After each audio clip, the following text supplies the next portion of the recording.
many times.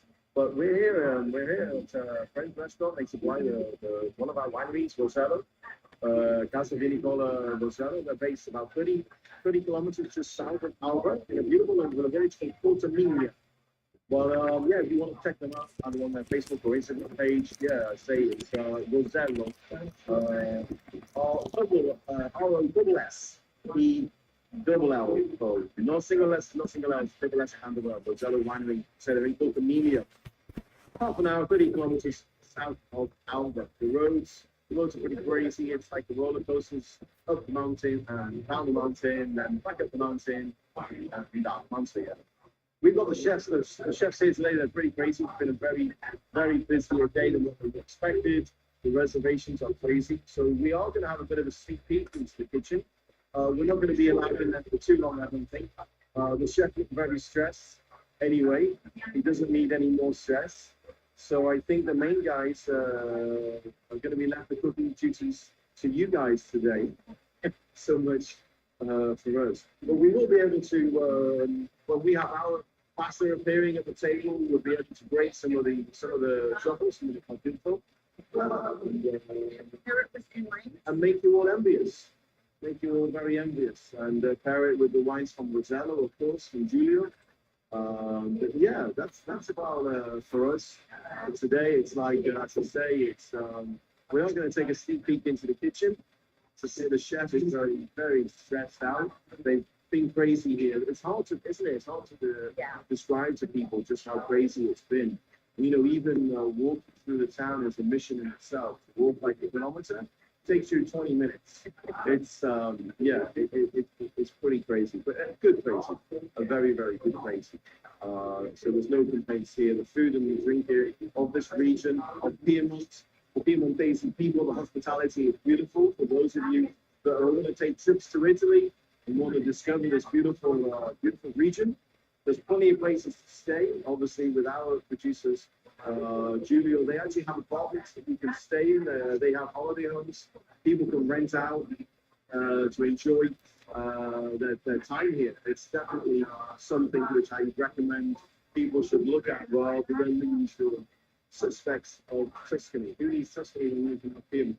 I couldn't agree with him more. Having been to Tuscany a couple times, I would highly recommend this region. The same experiences you have there, it's so much more offered in particular. And we have a gift because we also have Ryan, who's very good. We actually have Julia with us today. So getting the food, Julia's going to take us through a little bit about how he would recommend the wine is specifically paired with the foods that we're having.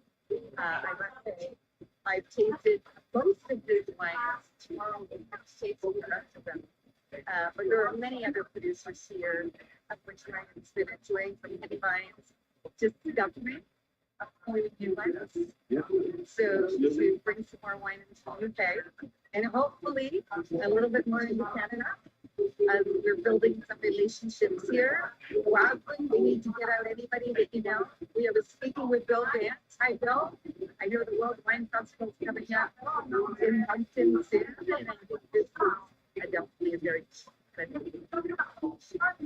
we're going to show them a little sneak peek of the kitchen. absolutely. Yeah. And then they can start cooking. We'll let you guys, we'll show you a little sneak peek of the kitchen here. And you guys can carry on and say, as soon as we're ready with our pass on the table, and obviously the truffles and where's my Greta? You can have my Greta here, ready to go. This is actually really important. What's important, not so much the wood, you can use any wood. It can be stainless steel, it can be whatever you want. What's important is what's obviously inside, is the blade. Blade is the most important thing. Because you need a really sharp blade. Sharper the blade, the better. Get those really clean, fine slices of the vegetable. So when the idea, especially on the festival, for me, my purpose will be a beautiful risotto. And when risotto, that is sort of melting into the food, the truffle, you'll see it disintegrate in a beautiful way before your eyes. But that's what's important, is the blade. The blade has to be, and you can see it on the back. I'll hold that to the camera. You can see that they make it very easy very simple to slice the blades. So, as soon as that blade feels that it needs to be trained, it needs to be sharpened, they got the quick little screw on the back there. That's what it's made for. It's made for a purpose, and it's very important purpose in slicing those beautiful trumpets. You get the smell for this? Oh.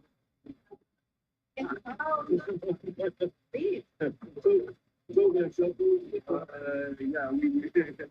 all the tables, all the customers, they need them. There's some beautiful passengers this morning. So she's going to get The weights that just came out. She got a small scale, and then it's now show it, just turn it. snap over. Have a big look, guys.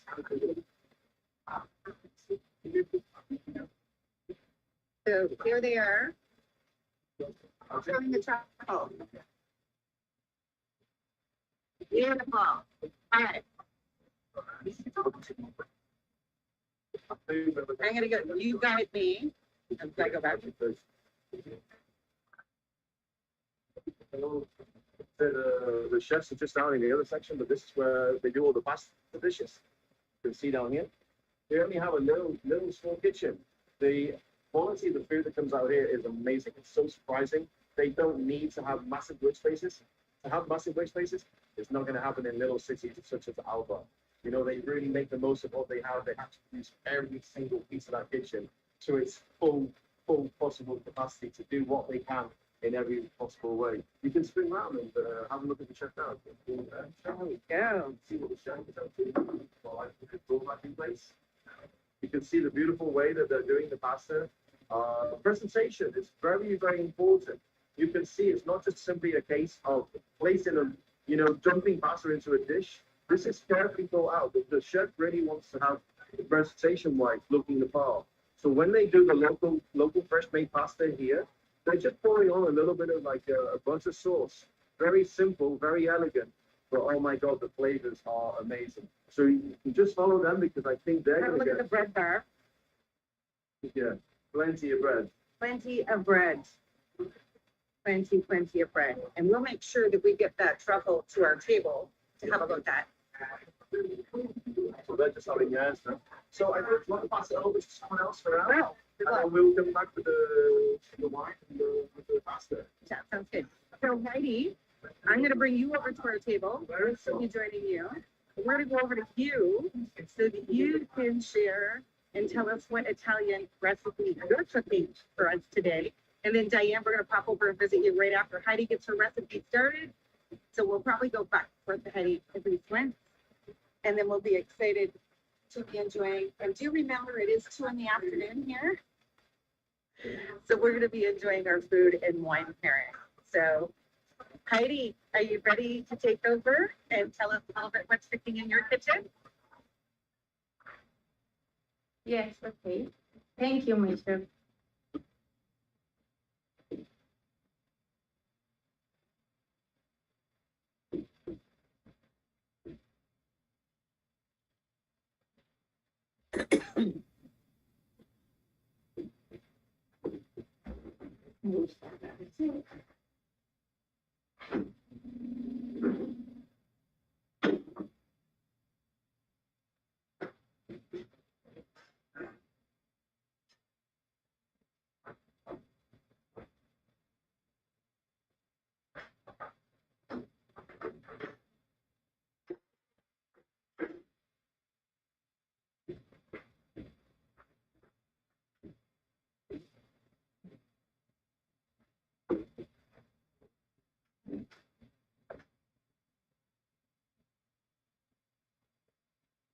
The last night I prepared a tiramisu dessert. It's an original Italian dessert. I need to share when I have possible the video with the step by step.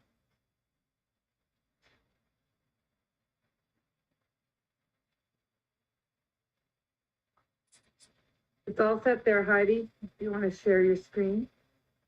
Yes, I need to. That looked delicious, by the way. Thank you, Roslyn. Very lovely you have the best for people.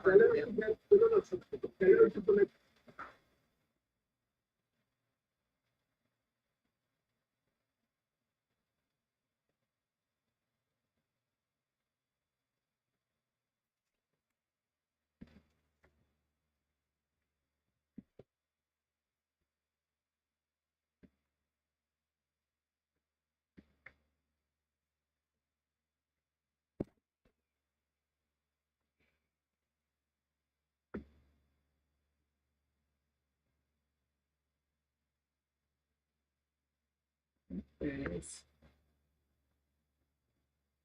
Looks good.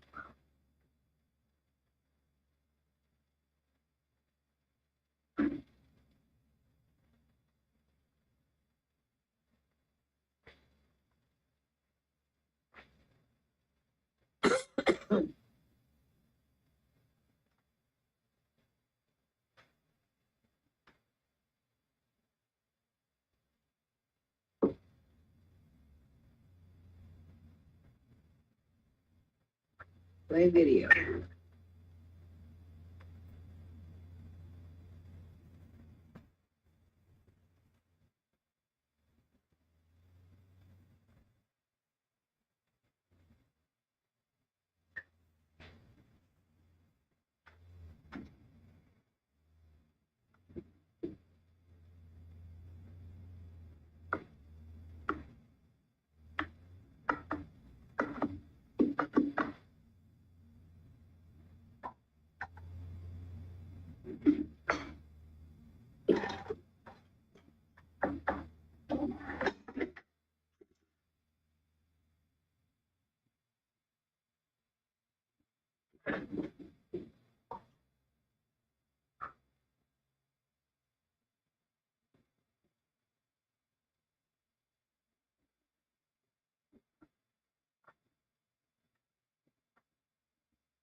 What's that you're putting in the bowl, Heidi?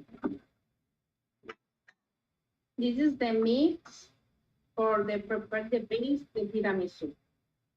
Okay. So is it a flour base? Coffee flavor. Coffee flour. Okay. And then that was eggs that you put in as well? Yes, And in water? yes. Okay.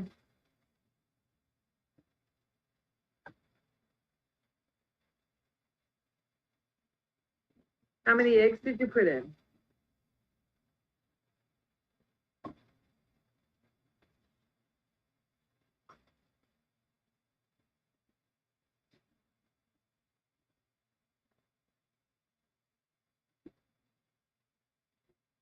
There's a lot of silence. I see that. So how many eggs did you put in, Heidi? Heavy cream. Oh, okay. I substitute the egg yolks for heavy cream.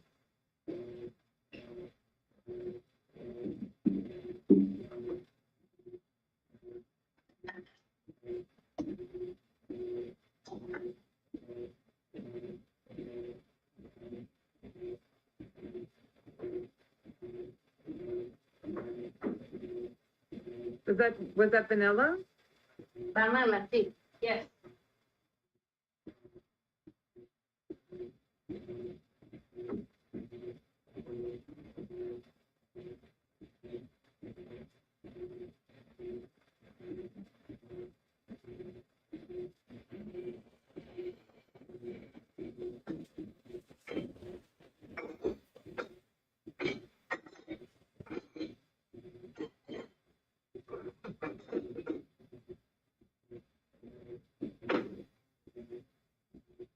And that was heavy cream and vanilla. And now what are you putting in?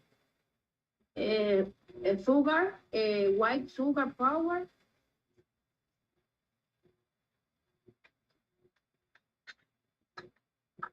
White sugar powder?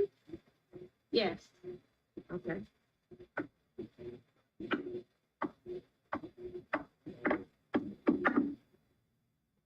Aha, now what, is that the cake?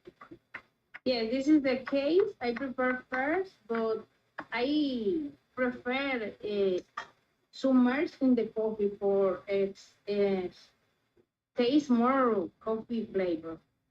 Okay, so you put, is that in the liquid, is that just coffee and water or just coffee? Coffee only. Oh, coffee only. And that, the cake was the one that you baked? How long did you bake the cake for? Yes.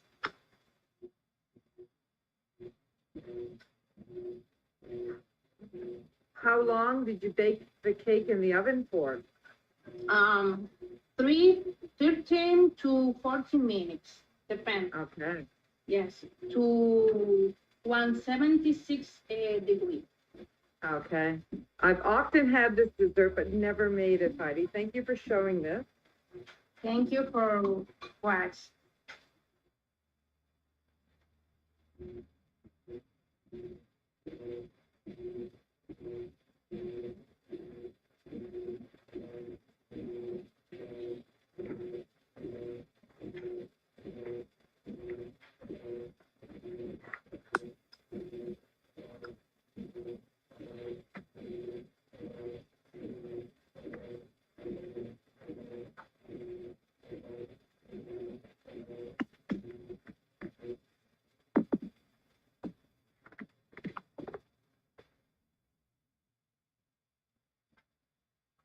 And then this is the tiramisu portion.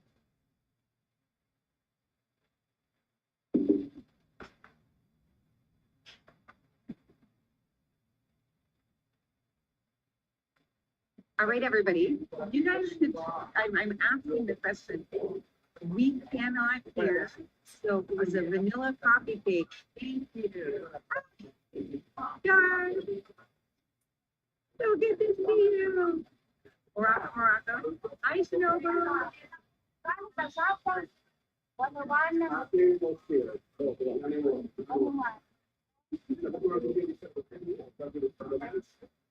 Yeah, Michelle Alcorn showed it. So here's our audience. So they come. Around the world. Morocco, Dominican Republic, Japan, and then we're going to talk to Diane Savoy here in a minute from French, educating in front of our brownies. She's one of the individuals that helped bring the slow food to my area of Canada, which was founded here. So she's one of the regional experts in that. She's a professional chef, trained chef. And I think Diane's going to share. Ciao, everybody. That recipe looks delicious. Unbelievable. We could see it, we just couldn't hear. As you can imagine. And this is Julia from Rosello, and we're getting our in step order, which the chef will be already out. And obviously we're going to feature some white truffle as well. So because it's harder for us to hear, hopefully you can hear us okay. We're gonna thank Diane for the feedback on the other side. So we're gonna work over with Diane for a minute and have her just talk a little bit about, and it's interesting because I brought one of the products. Actually, I brought several products from the amazing Buckfish Farmers Market. I know Diane's the one that spearheaded it with you. And a lot of the things that we're doing in Canada is really, this is where this to start with. And it's about food sustainability, it's about knowing that your food is your own. And the other thing that we wanted to talk a lot about is mixing root to tip. So how do you maximize all of it? And I know last year we did a feature where I made a carrot top pesto. And this is an amazing product. Can you imagine? It's a carrot top powder full of vitamins. So all those carrot tops to be able to throw in the garbage, properly redone, can be used into amazing products. And I know I'm going to have a chance to live with Diane in the first weekend of November, because we're going to be hearing from the Buckfish Farmers Market for a live meeting. That's gonna be absolutely amazing. And I think we're gonna be doing pumpkins, if I'm not mistaken, Diane, or something, you know, of course, our fall harvest season. So we're gonna talk, we're gonna get Diane to talk for a minute, and then we'll get to, Julia, a little bit about the white wine that he selected that we're about to have with our dinner as well. You want to tell us about that white wine for sure? We'll get him. There you go. We're gonna put him on the panel. Tell us what we have.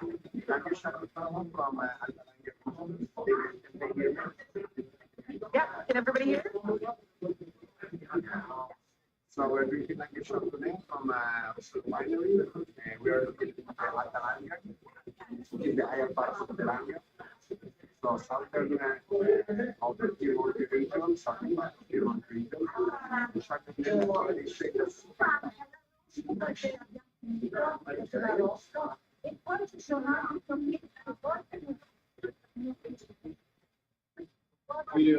Julio busy what we are eating for our main light lunch. We always make the joke about the light lunch. The light lunch only lasts around 4 hours. So wish you well. We might still be here at 6 p.m.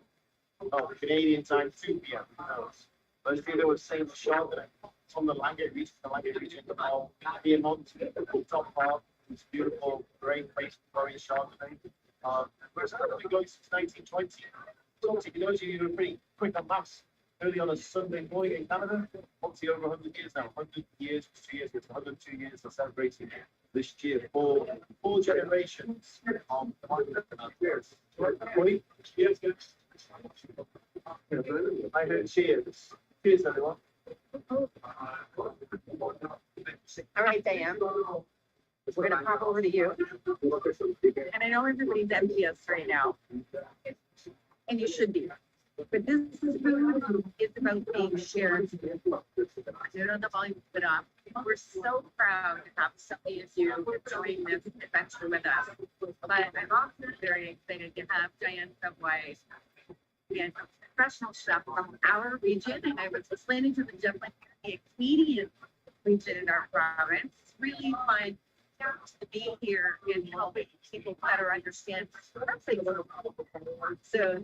a bit of a my goal here, is to help more people understand Toronto, Montreal, and Vancouver, not Canada. And there's a whole lot more of our world to explore. Just like I had never been to Alba in this region in Italy. I see Trina on there, and I got to take her, and I can guarantee you, it'll be returning for this festival. So, Diane, I'm going to hit us on you. We're going to go over and hear a little bit more about the products and what you're working with today. Thank you so much. I just need to unmute. Okay, hear me. Can you hear me?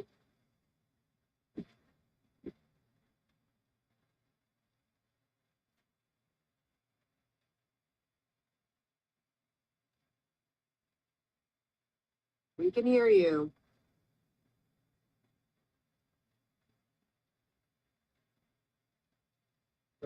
You're on mute. Yeah, he's originally from Korea. One of my friends from Hong Kong. So I'm Diane Savoie, and I'm jealous that you're sitting with so many handsome men behind there. I'm Diane Savoie, and from Bouctouche, New Brunswick. And I would like to say that the origins of my Savoie name is from the Piedmont area, the Savoia. And I found that out many years ago when I started training as my chef career. So I'm associated with the Bouctouche Farmers Market. We follow the principles of slow food, which is good, clean, and fair. I started hearing about slow food years ago, and it totally fascinated me. I wanted to be part of the global community. I went to Turin for a Terra Madre, and I brought back the slow food movement to New Brunswick. We have a wonderful market. Last night, we had a harvest dinner, and in the tradition of slow food, we were celebrating the chefs and the farmers of the Buktosh Farmers Market. We had a wonderful night, wonderful, wonderful night, and it was a wonderful menu highlighting all our stuff. At the end of the evening, we had made, Annie Savoie had made some eau de vie with our ground cherries, which were so plentiful this year. Let me see. Yes, here we are. Yes, our ground cherries. And I had made two chocolate truffles, because I'm a chocolatière, with the same eau de vie. So a marzipan with the eau de vie. But today, what I want to talk to you about is the Ark of Taste, which is a program by Slow Food that catalogs, it's an international catalog of foods that are threatened by industrial standardization. So in order to preserve the culture of food in different places in Canada, we apply, all over the world, people apply to the Ark of Taste so that there is a place globally that keeps these traditions, these seeds alive. And in our area, we have two products that are in the Ark of Taste. One is the Summer Savory. Now, the Summer Savory came from the Mediterranean area at the beginning, and then it made it over the Atlantic, and the Acadians started cultivating it. And recently, a few years ago, we found someone that still had the original ancient Acadian savory, summer savory. And so they started to cultivate it. And then Jocelyn Gauvin from Cocagne started to cultivate it, entered it into the Ark of Taste and several seed banks. And we now have access to this wonderful, wonderful summer savory. It's the main ingredient. It's the ingredient that has to be in our Acadian fricot, which is a chicken dumpling stew with summer savory. And the other thing I wanted to talk to you about is the other one that went into the Ark of Taste is the salted onions. So these are special onions called oignon à patate, and they are just cut up in chunks. Here, I'll show you, and put in a salted brine. And we use this in all our soups, our stews, everything. And even if it's an onion, once it's fermented like this or brined like this, it has very, very unique taste. And maybe next week I can show you what I do with it in an Italian way, if that's what you'd like. And you ask me some questions, Michelle. Can you hear me? Can you hear me? So ask me some questions. I can hear you. It is a bit noisy here, but I can hear most of it. You know what's really amazing? We were talking about that ancient summer savory. Yes. Some of that. So your market, Michelle, remember when I saw you in my lab? And so we've got a package that. Oh, you too. Oh, that's for you guys. We brought it. Because I also know that such herbs that it's, I even would have friends in Ontario. They bring me some summer savory. So it's I think that I appreciate from that region. Yes, well, Acadians all over the world. There are Acadians all over the world. So of course they want some. Yeah. And it's a wonderful herb. I'm going to read you what the properties are. Medicinal properties, it is stimulating, it's an aphrodisiac, tonic, mineral antiseptic, anthelmintic, carminative, antispasmodic, anti-flatulent. That's why I put it in my beans. And I think that's why in the Mediterranean area. And in Germany, where they do use the summer savory, it's always in bean dishes. So they must have known years and years and years ago that it was an anti-flatulent. I thought that was so fascinating. It helps with digestion, it increases perspiration, and stimulates the uterus and the nervous system. So that, all that in one tiny little herb. So, yes. And I make a very local Acadian style baked beef with molasses, pork, and all that. And I started putting summer savory in the rest. I do handle summer savory. I use the beeswax and Pond's honey. I think you met Mr. Pond, Brian Pond. And Diane, what's one recipe? Well, I was gonna say, one of the recipes I've been explaining here, what do you use that summer savory? And from home, it's chicken fricot. yes. Right? And in Hakeem, we were just in Morocco, and I think some of our Moroccan friends on here. So excited to find it. And Hakeem was specifically talking about that. And that, of course, his wife is from Hamilton area. Oh, And yeah. And I also left some summer savory for some in Morocco for them to enjoy there. And Hakeem's mom specifically made a dish and she put some of the summer savory in it. She loved it. Oh, I'm so happy to hear that. Our Moroccan friends, and I'm pretty sure, I know Dear and Gerard, they both ended up with some summer savory because we were giving out some of the products. It wasn't the ancient one. I didn't have enough of those. We kept those for our special winery guests. But of course, one of our other great producers. Yeah. So sure, and these are light and easy to carry. Yes, yes. Well, that's a different type of summer savory. It's not the one that, okay, the one that's known amongst the Acadians. So the next time you travel, this is the one you have to bring from Jocelyn Gauvin. And also she makes little packets of the seed. And whenever I traveled or whenever anybody traveled for slow food, we would have little bags or little jars of course, you know, at customs, they would say, oh yeah, what have you got in there?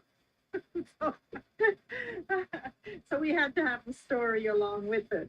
But it would be nice to see this ancient summer savory planted all over the globe. And it smells so wonderful. It has the most beautiful little pink and purple flowers.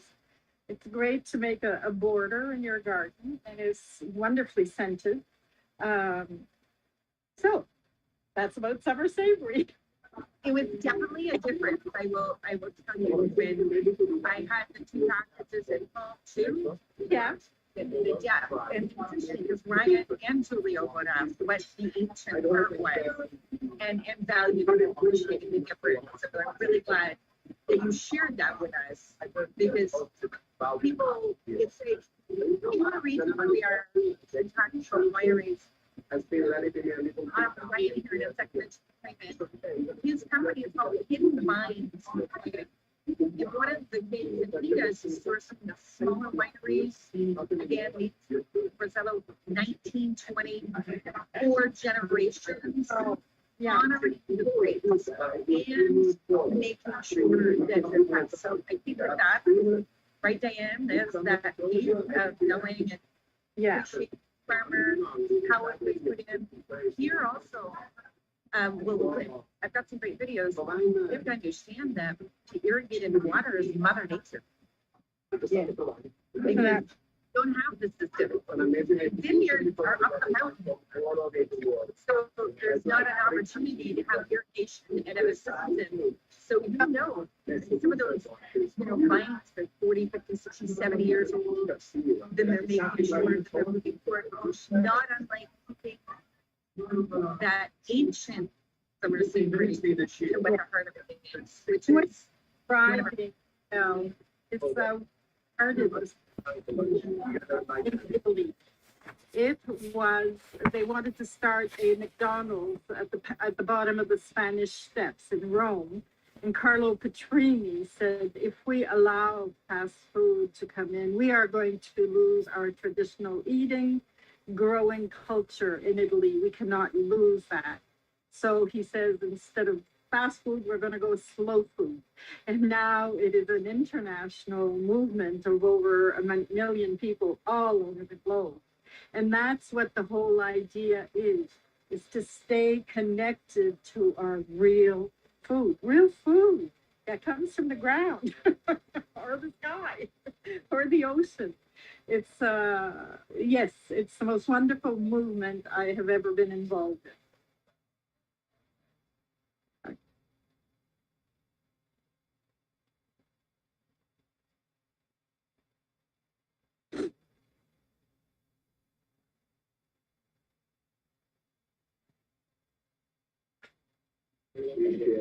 So just asking the question, range. You'll be watching this back for the range, just explain all the relations and our savory piece. But one of the biggest things is about honoring why it finds smaller items. What about their grapes? What about how they're farming and producing that makes it unique and different? I think I better clear my throat first. Jealous. Yeah, that's better. From a Hidden Vines point of view, guys, Hidden Vines UK is, we're very lucky to work with some fantastic wine producers. Obviously, you know, we're joined with Julio here today. And they all share the same philosophies. They all share the same sort of values. That family orientation of Julio being fourth generation, like I mentioned before, fourth generation of wine producers. You know, so they share the same similarities, the same values of family, local traditions, the way they work in natural ways of farming. Some of them are certified. If they're certified, to be honest, like from an organic point of view, or Italian and biological, if they're certified, it's a bonus. I know my producers, and I know most of them are organic methods anyway. Maybe they tick 9 boxes, and they just haven't quite ticked box number 10. To get the organic certification, maybe a simple thing like that. But what's more important from the Hidden Vines point of view is that all the grapes are local. We like to work with local grapes wherever we can. I say that with a little bit of hesitation because we're drinking bloody Chardonnay.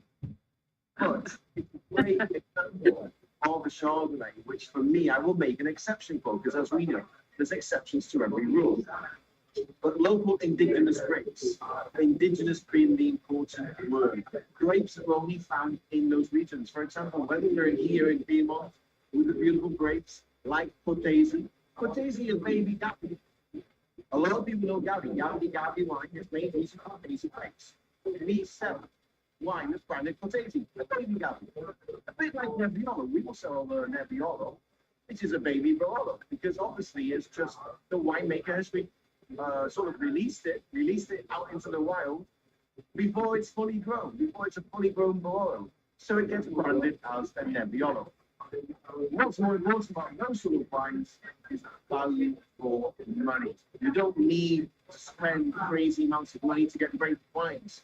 The producers that I work with in Italy, whether it's Giulio here in Alba in Piedmont, or whether it's the producers that we're going down to see in Campania, from the Napoli region, from Naples, that they're using their local grapes, their local, one of their local wines, for example, is Piano from the beautiful town of Avellino, which is about 30 kilometers east of Naples, up into the mountains.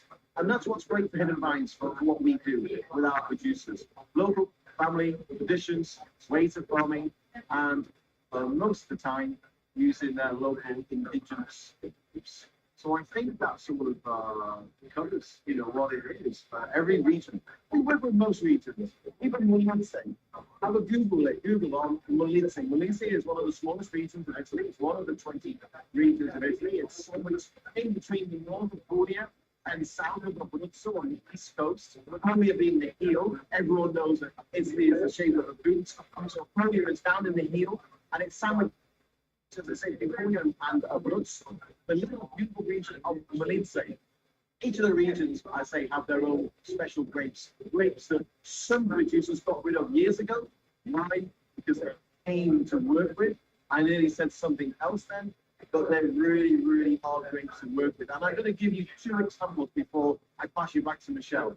One is called Susumagnano. Susumagnano is a local red grape in Puglia. We've all heard of Primitivo, or as the Americano called it, Sinfandel. The Primitivo originates from Puglia, but they have a beautiful grape called Susumagnano, which is an old grape which a lot of the producers got rid of. That was one example, and I suppose back to the north, back to the Veneto region, from Venice and Verona, is Porceletta. Porceletta grape is fantastic, very old vintage grape. So there you go, guys. I'll pass you back and enjoy the rest of the summer. I have a question. Are any of these wines available in Canada, Michelle? So that's a good question. Julio, they want to know if they can buy your wine in Canada. Not yet. Oh, yes. Not yet. If they go to Miami, Yes. We'll be working on that. Let's just say, we'll be working on that. Brian and the other producers, we'll be working on getting this again. Because these specific wines in, and you know, there are so many. I don't, as I said, that there's tiny little vineyards, and unfortunately in Canada, we see this much of what is available. More than anything, we want to educate people on understanding about where it's from, what that producer has done, and where the quality comes from. We also have a mixed perception of price. One of my favorite wines that I've had from him here is it's 10 euros a bottle. And I had one that's 40 a bottle. And trust me, it's not necessarily about price, it's about taste and perception. So what I say is learning about it. That's what's more important than anything is understanding. And wine is personal. So there's that was probably one of my favorite places that I've covered in the last few days. Because of the White Trumpet Festival, I will shoot a video afterwards. There's a huge wine tasting and then all food tasting as well. It's a personal journey of food, or the personal journey of wine, and there's no right or wrong. It's really, if you like it, if you enjoy it, then it's really what it comes down to, not being as judgy. But if you are investing in a more expensive bottle of wine, my recommendation is know about that wine. Know about that. So if we're going to spend $30, $40, or $50 on a bottle of wine, or just make sure that you take the opportunity. It's not about the price tag, and make sure you check out native wine. But this trip has made me see a lot of that different perspective, and having the opportunity to spend a lot of time with the wine producers, learning more about why and what they chose. So I'm going to see if anyone has interest. It's going to be coming out soon, so we're going to be sharing the end. We're going to talk a little more about truffles and what's so important about it at the beginning. And I know some of you were not on, and there we go. We've got food driving. So there we go. Yes. Algo sobre el pescado.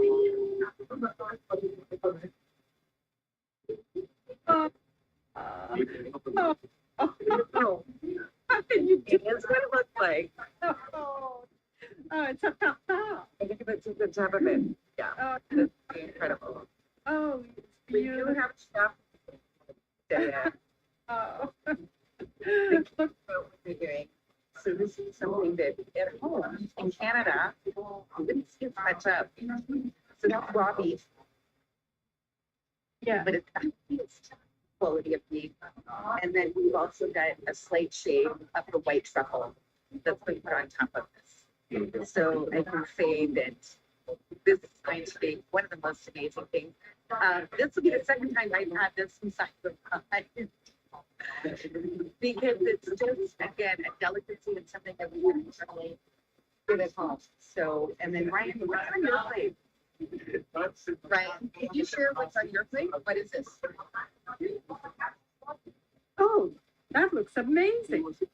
Yeah, really, really amazing slices of fresh veal with that almost carpaccio style, which is lightly done, and the sauce they make, they call it vecchio gusto, with lots of bold flavors. It's a chef's secret special sauce that they put in the veal. They don't say the ingredients. I have a little fresh mini caper on top, capetti, baby caper on top. They give it that little bit of saltiness. But I really look forward to trying. Go ahead.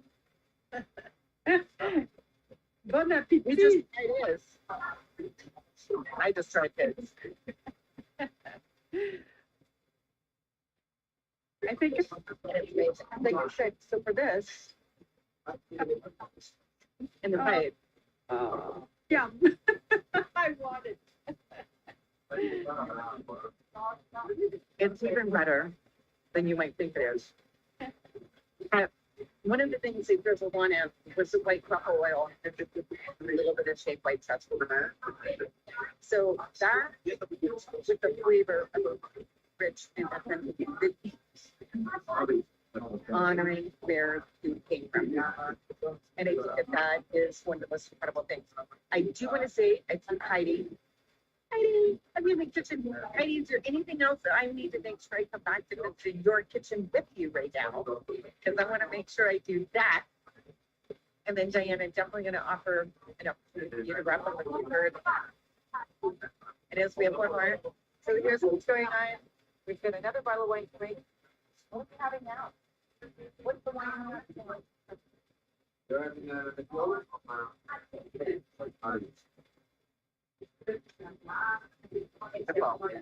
The Nebbiolo from Blanc Avenue, the same. Chardonnay, 2019. Is there a reason why we chose this one? Is there a reason why you chose this one? Because it matches very well with the So it's about the food and wine pairing. So Heidi, did I hear a yes to back over to your kitchen for a minute?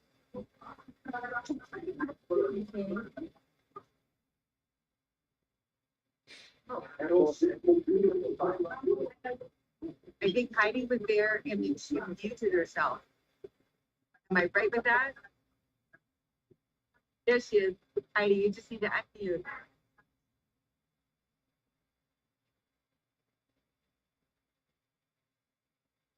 Heidi, can you unmute yourself?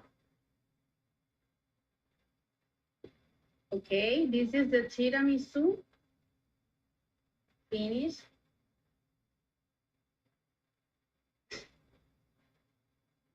I prepared this last night. Any question?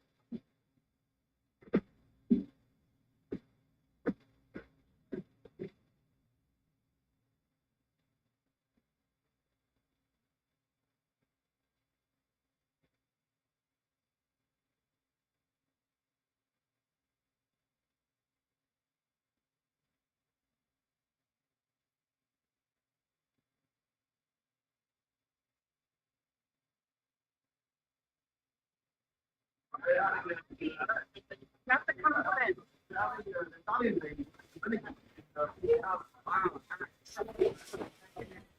Beautiful, Heidi. Tiramisu.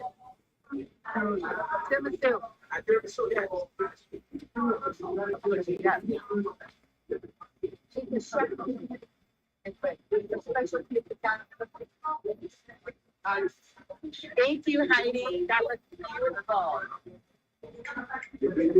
That is.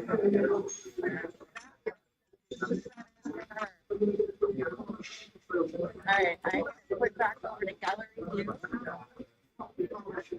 As you can see, we have a red meat course coming in the different meats. So we started with the white, and now we're going to move over to this beautiful red.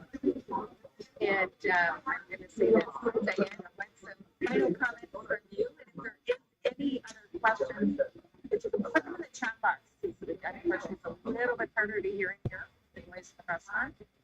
No, he's a private video leader. And tomorrow we're gonna spend some time just with Julia, going through the winery and having some table talk, as we'll call it. It's like a little bit more of an experience that she has.